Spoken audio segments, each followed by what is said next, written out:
Now, the sukkah should not be under trees. You know, some people make the mistake that if the trees are all the way up, it's fine, but...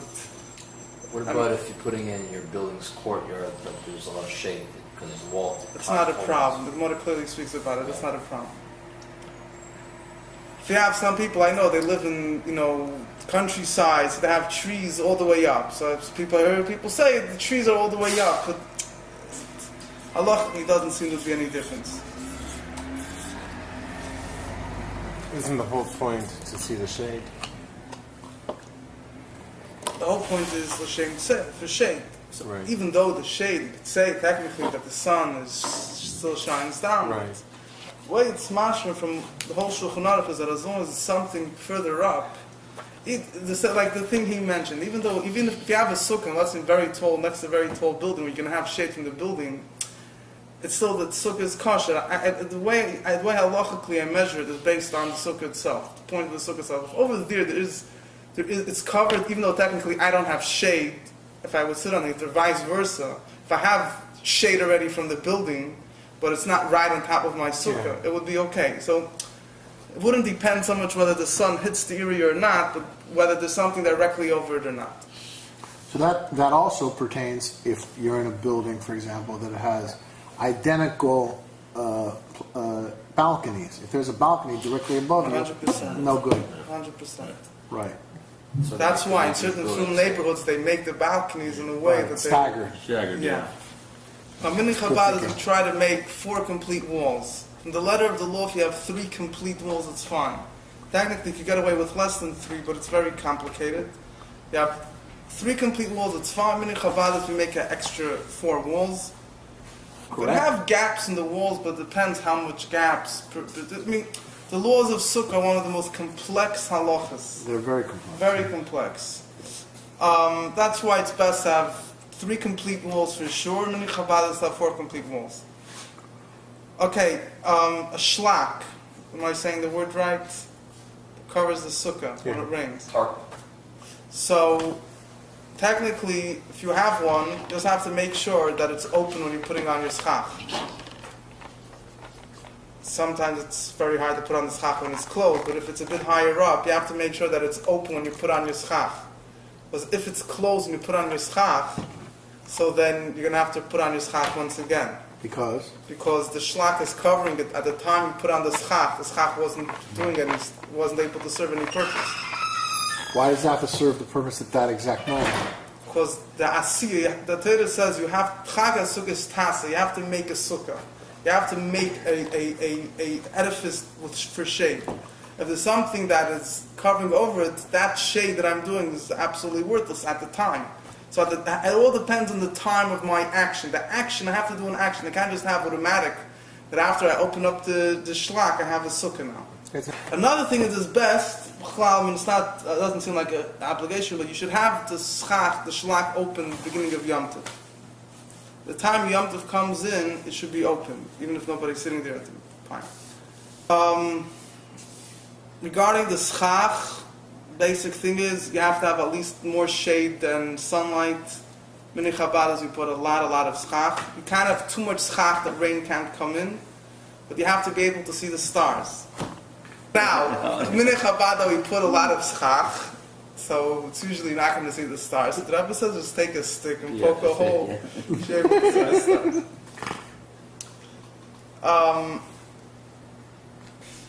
There are different laws of schach. Bamboos or the greenery that's used, or mats that are sold with the hechsher, are usually fine. What should support the schach, or should hold it down, it shouldn't use something that's mukabel tumas. It should be laying on wood. Or particularly mats, you have to make sure they don't fly away with the wind. You sometimes have to take, let's say, put one board underneath and one board on top and tie them together somehow that it supports it. The walls of the sukkah and the schach become asur b'hana. They become, you're not allowed to have any benefit from it. During sukkahs, and this year until after Shabbos Bereishis. Which means, what kind of hana can you receive? Which means, if you want to, let's say sometimes somebody needed the toothpick to pick his teeth, so he would break off a piece of wood, and come from the schach to use it, he was not allowed to. If let's say the walls of the sukkah fall down and you want to use it for something, you can't. But you're allowed to put things on top. People want to put things on top of the schach. That's not a prohibited use. To hang. Yeah. If you want to smell, if they smell good, you want to smell them. Decorate or something. As long as you make the proper bracha, you're allowed to. But you cannot use them for your own. You can't like take something off and use it for personal use. Now we don't put on no sukkah. We don't put a hang fruit or anything else. You know, in the Welt they're very into this. If you do, you wouldn't be able, in order to be able to use it on sukkahs, you would have to make a whole condition that I'm, you know, not I'm reserving the right to use them anytime I want during Bein Hashmoshes, during the whole Bein Hashmoshes of all days, whatever. So we don't use it anyway, so I'm not going to get into it. Even after sukkahs, we should still respect the schach. So you're not supposed to step on the schach. You know, after you take it down, or use it for something not respectful. So you're allowed to throw it out afterwards? How many people bundle it up and... I saw somebody write you should cover it over with a garbage bag, so it shouldn't look... Well, let me just do the basics over here.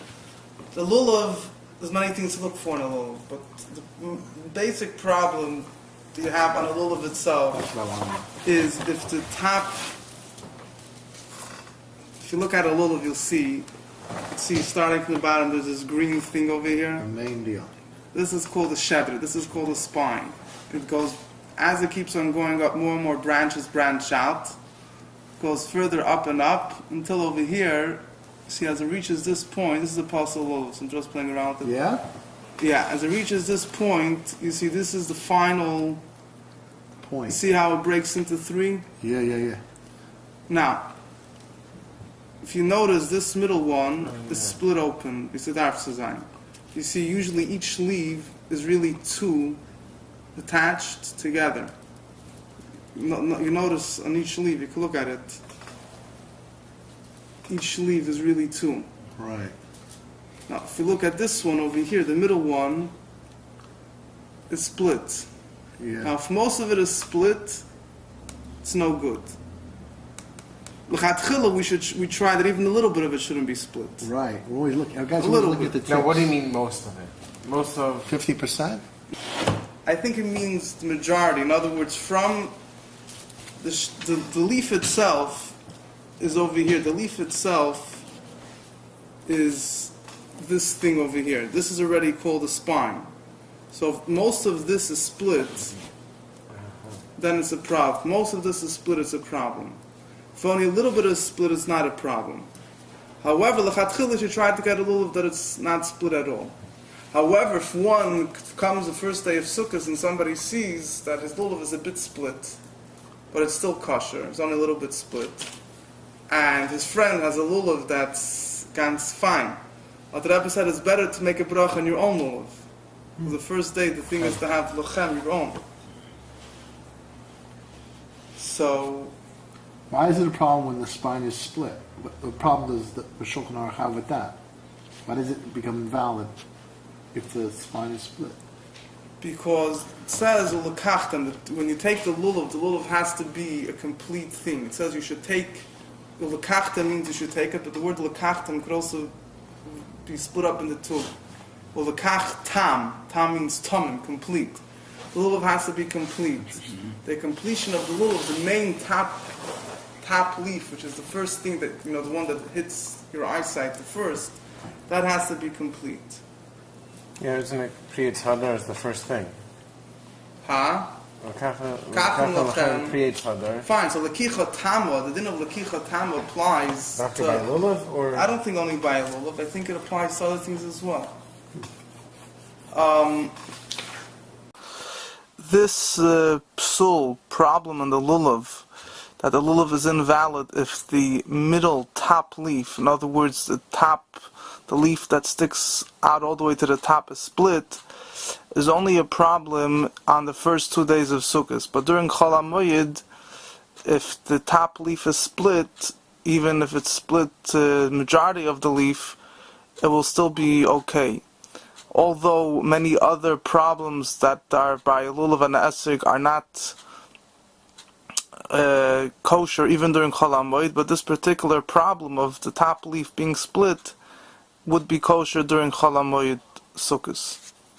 Now, so this is the main thing you look out for by lulav. You have sometimes, other times, if you see most of the leaves are not normal, like they're a bit bent or they're just grow, they're all split. Most of the leaves are split open, even if the middle leaf isn't split, or it just doesn't look. If it's bent too much, and if it's bent to different sides, all these things could be problems, but they're not so common. Now we're makpid to get the Rebbe wanted a lulav with moch, that brown stuff on top. Whatever, that's So other people Dafka don't want, huh? Wood. Yeah, some people Dafka don't want it. Some people get a lulav that on top comes like to a curve. We don't take that.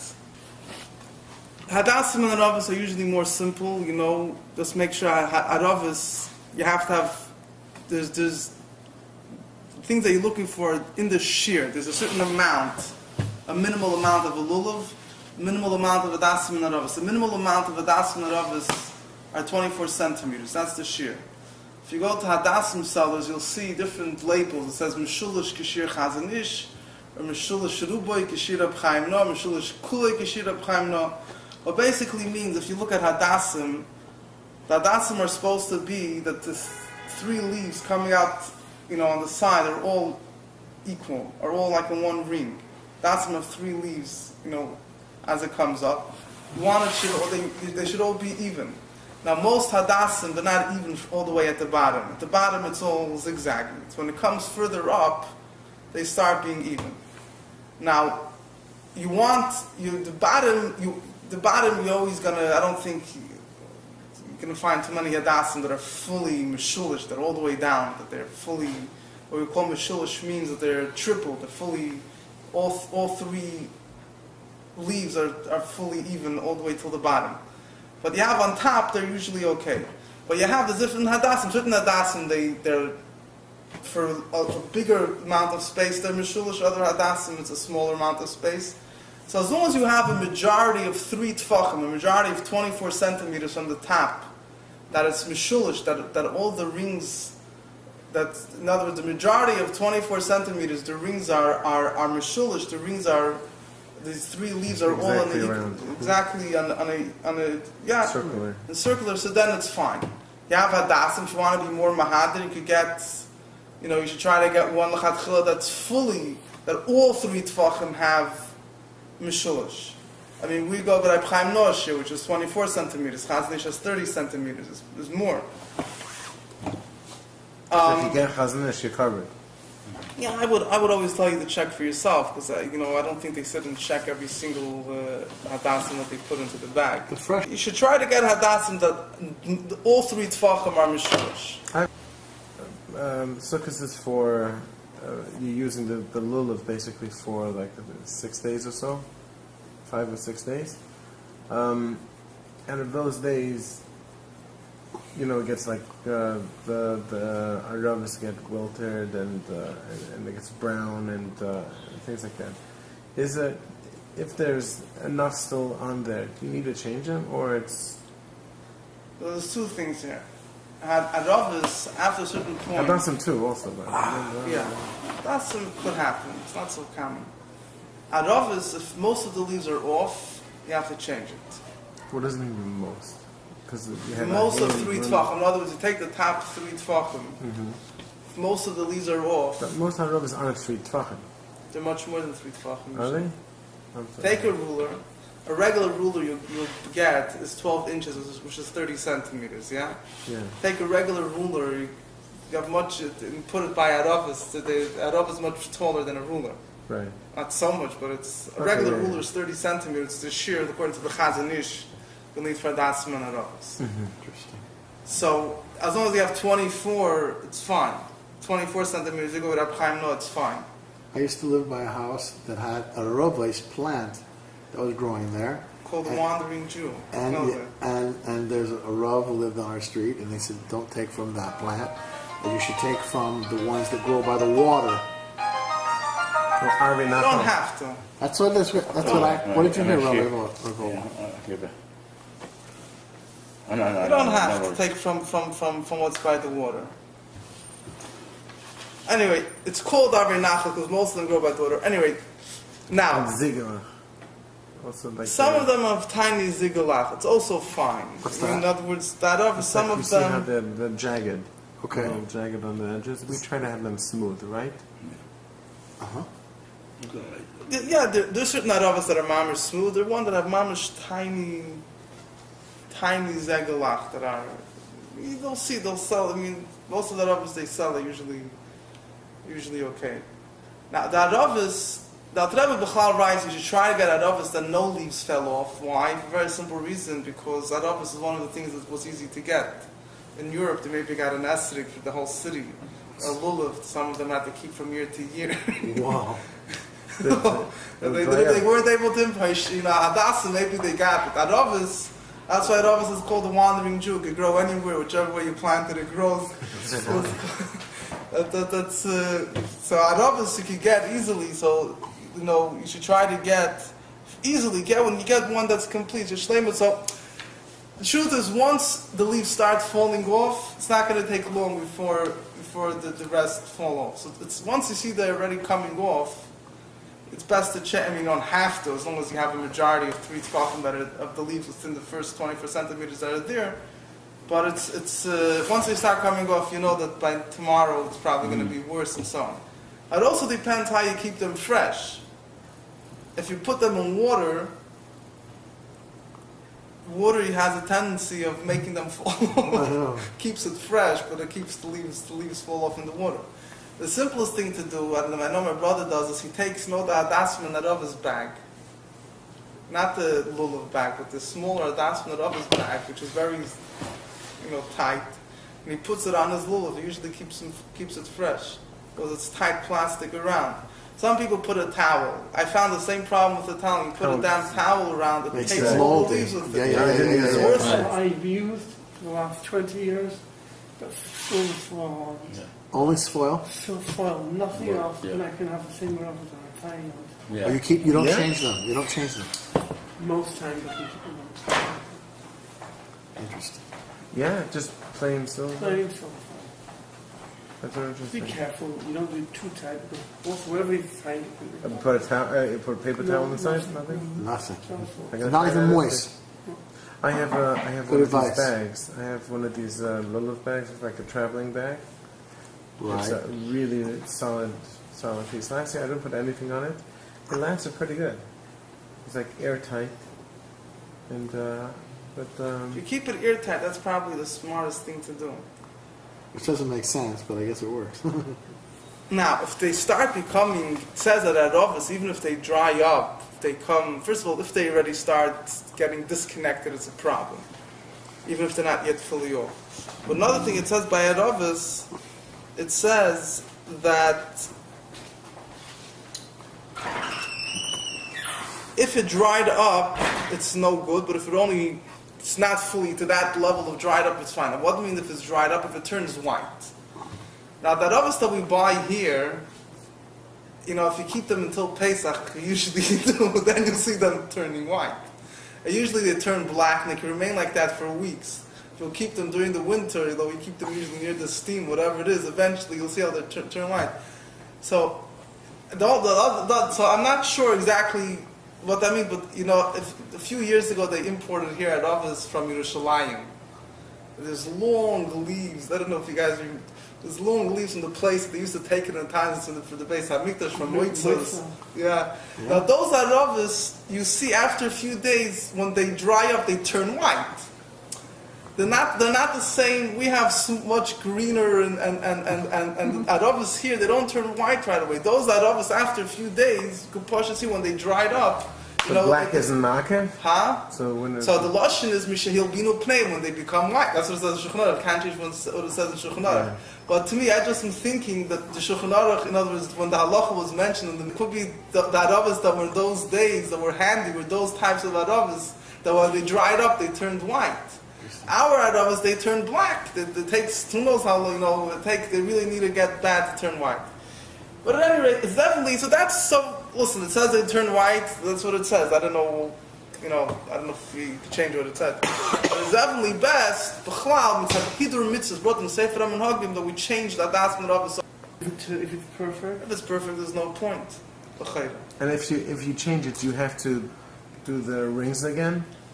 You don't have to, just, what happens is that when you stick it in, you have to be careful that you're not ripping off leaves. Well, as long as you have the Yeah, transfer. sure. But sometimes it's hard, particularly with that office, you're sticking it in, and it's like you give a zetz, you have to be careful. But if you have big office, now, there's hadas and haravas have the same shear, which is 3 tefachim. You could cut them down at the bottom, not at the top. Remember, cut them down at the bottom, not at the top. As long as there's a shear, it's fine. You also have to make sure when you put them in the lulav, you're putting them, the top is up, the bottom is down. Now another thing which people have to be careful with, particularly those that have short lulavim, is that the lulav has to, the shedra, the spine, right over here, not the leaves on top, which like I showed you where the spine turns into leaves, but the actual spine itself, there has to be a tefach, about 8 to 9 centimeters, 3.5 inches above the hadassim and haravas. So if you have a lulav like this, you usually don't have a problem because the shedra finishes, up here, and the hadassim and haravas will come to here, max, whatever it is, you won't have a problem. But let's say for old people, they get them very short, mamish short lulavim. And you have to have at least, first the lulav has to have 4 tefachim. In other words, the 4 tefachim starts in the beginning of the leaves. This is not counted. This part of which doesn't have any leaves is not counted. It starts from here, from where the leaves come out, until the shedra, until here, until the end of the spine, you need to have 4 tefachim.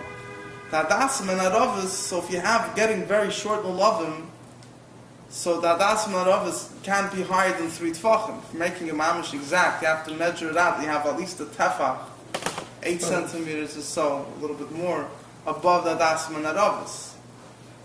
So that is the downside of getting small, short lulavim. Unless the only other eitzah b'shas v'chak I think is to pull the hadas and the haravas a bit further down, but the lulav still has to have a shear of 4 tefachim no matter what. And is that more of a problem? Having it sticking out? It's no problem if it sticks down. You try to have it all even, but Right. if it would stick down, if the hadas and the haravas are 3 tefachim, the lulav is 4 tefachim, and I just don't want to cut the hadas and the haravas exact and whatever. There's a tefach sticking out from the lulav, from the shedra of the lulav itself, from the actual spine. Right, and that's enough, will be fine. Where's the best place to put the rings? And during the bottom tefach? Okay, now the rings is like this. First of all, we make 5 rings. This is the Chabad. We make 2 rings on the top of the lulav, because if you notice, this thing is pretty shaky. So you were supposed to shake the lulav, but you don't want to shake it off. So we put 2 rings towards the top. Now the 2 rings we make it, the top ring should at least be somewhat covered by the hadasim and haravas. The top ring? Even the Second top no. ring, the second ring is definitely covered, but even the top ring should be somewhat covered by hadasim and haravas. Now again, the ring, there has to be at least a tefach of the spine of the lulav higher than the top ring. You see the Polisha, they have a different sheet in this. You ever saw the Polisha? Yeah, they have a ring net. right on the top of I think they have a tefach of empty space here, and they have a ring on top. Now the Rebbe is clearly mashma that he holds that that's a problem. Clearly. I don't know, I guess they have a different sheet in the whole matter. But according to that Rebbe, it needs to be a tefach of the shedra of the spine, lower than the leaves, higher than the dasman ravis, and higher than the top ring. Now, in addition, Higher than the top ring too? yeah, Come on, a shedra of the hadassim. shedra of the lulav Yeah. has to be not only higher than the hadassim and haravas, Yeah. like I mentioned before, but also higher than the top ring. Okay. Now, the hadassim and haravas we put over here, one haravah to the right, one to the left. Hadassim minimal is 3. The Rebbe, remember, spoke of Sichon Tavshin Bey that we should at least add another 3, which is a total of 6. Some people add many more. The hadassim, one to the right, one to the left, one on the spine, tilted towards the right. Now, if you're taking 3, 6, whatever it might be, plus, we split it up the same way. I mean, the Rebbe's lulav is just all around with hadas, so it makes no difference. But if you have a certain amount, you make some to the right, some to the left, you split it up evenly to the right, to the left, on the spine tilted to the right. We try that the Arava should be concealed, covered with the Adasim. The Arava should be with the Adasim. The Adasim should be a bit higher than the Aravas. Usually Aravas are taller than Hadasim, so again, you cut them down from the bottom, but don't cut them from the top. Now at the bottom, we make 3 rings. Meaning Chabad, you make 3 rings. We try that at the bottom, again, the bottom of the lulav could cut off. You know, if it's too long, cut it from the bottom, there's no problem. Just take a regular knife or whatever things that they have, yeah. We make 3 rings. Scissors here. Huh? Scissors are not going to do it. You need to use a strong salty knife. Yep. We make 3 rings. The 3 rings all should be within 1 tefach, which is 8 centimeters. A fifth. No? Well, roughly, yeah. That's as far as the lulav goes.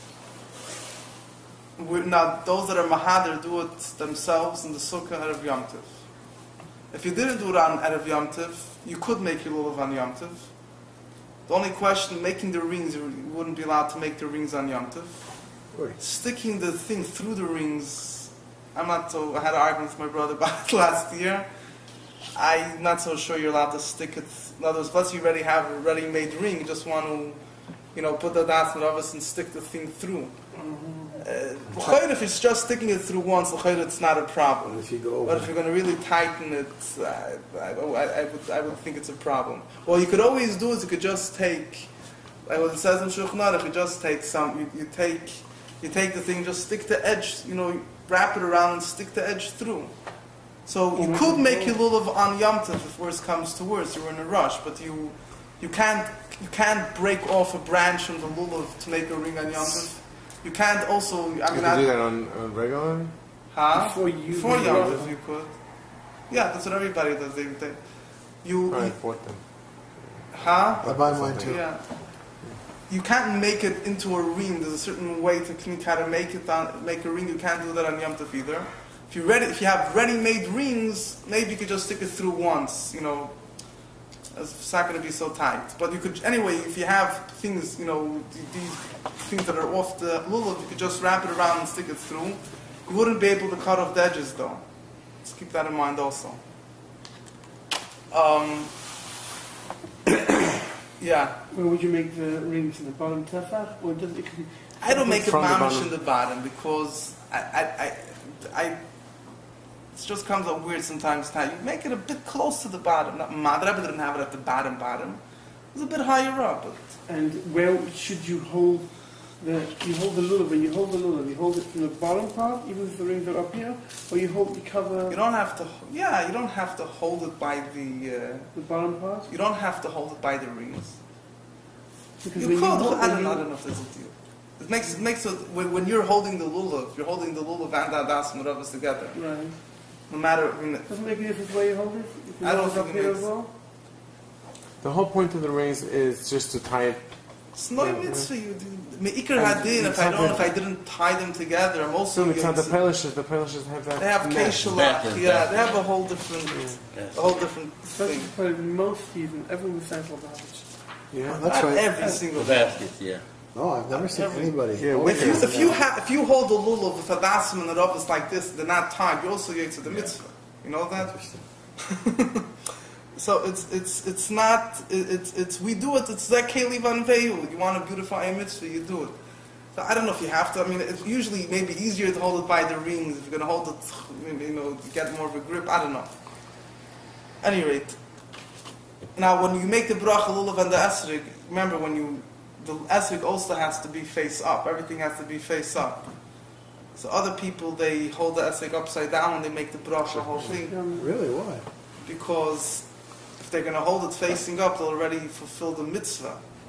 If they're going to hold, they want to fulfill the mitzvah after they make the bracha. So if while the time they're making the bracha, the esrog is face up.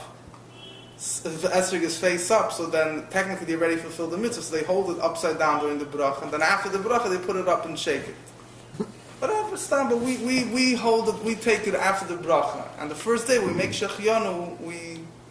we hold the esig in the beginning of Shechianu, separate in the other hand, and then we put it together in the bracha.